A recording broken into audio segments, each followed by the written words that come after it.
Rakkoo guddaatu gabaatas gabbeessii maaloo yaa mootummaa yookaan narraa fudhuu guddisi daa'ima ashaboon suumuuni afurtama bara furguugamtu gaangeen ilmoo dhalee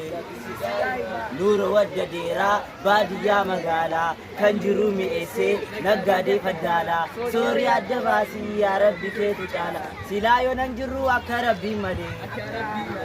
mana ni jaarradhaa hin diigin qabalee daa'iman guddisaa mukattan gaalamoo moofan fannisaa basee tokkoon qabu waan kennuu dhiisaa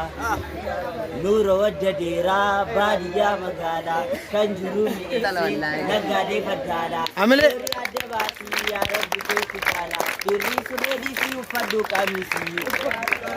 isa xirraa qasaa dhistee shamarrisii osoo fudhuu baadhee bara kana durbaa Koba bulu wayyaa maddee koo jirbaa jaallee bitii jabbii ispoonjii furgisu mindaalaan argadhu daa'iman guddisu yaa rabbi guddisi rifeensa duubaraa wiigii biteen gahu mindaa mana kiraa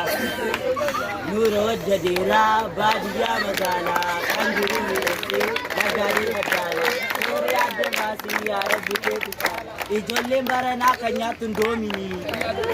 waggaa 10 geenyaan fedhii ishee dolfiini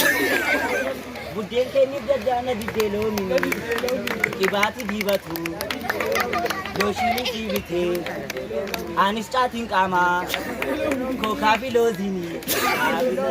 Nuuroon waddadeeraa baadiyyaa magaalaa kan jiru mi'eessee naggaadee faddaalaa soorii adda baasii yaa rabbi keetu caala.